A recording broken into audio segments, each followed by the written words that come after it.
આવવાથી અમારા દેવી પૂજક વાસમાં ઘણું તણી ગયું છે। અમે સરકારની એવી માંગ કરવી છે। અમે નાના માણસો છીએ, નથી અમારા કને ખાવા કઈ તો ઘઉં કે બધું તણી ગયું છે, તો સરકાર અમારું થોડું વિચારે। बहुत पानी भरवाથી ગામમાં વિશાલમાં પ્રાથમિક શાળામાં સ્થળાંતર કરવામાં આવ્યું છે। તેમાં જિલ્લા સદસ્ય રમેશભાઈ મકવાણા, જિલ્લા તાલુકા ડેલીગેટ જયદીપભાઈ મકવાણા તેમજ તલાટી કમ મંત્રી તેમજ ગામના આગેવાનો બધાએ મળીને પ્રાથમિક શાળામાં સ્થળાંતર કરેલું છે।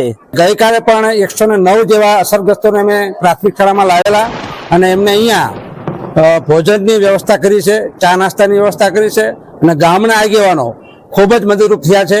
સરકારની પણ એક ચિંતા છે કે રેસ્ક્યુ કરી અને જે લોકો અસરગ્રસ્ત હોય એના તાત્કાલિક ધોરણે સારા સ્થળે ખસેડવા। એટલે અમારી ભારતીય જનતા પાર્ટીની આખી ટીમ અને સ્થાનિકના આગેવાનો અમે સતત જાગૃત છીએ અને જ્યાં સુધી આ પાણીમાંથી ગરકાવ નહીં થાય, પાણી અહીંથી ઓછું નહીં થાય ત્યાં સુધી અમે સતત સેવામાં રહેવાના છીએ।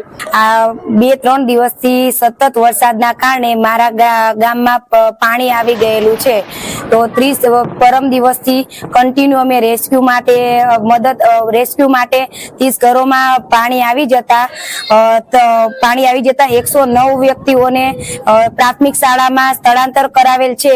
તથા વધુ વરસાદ થતા પાણી વધુ આવતા આજે પણ અમે લોકોએ SDRF ની ટીમ અને આજે પણ અમે 62 જણના વ્યક્તિઓનું રેસ્ક્યુ કરેલ છે અને તેઓને સેફ જગ્યાએ સ્થળાંતર કરેલ।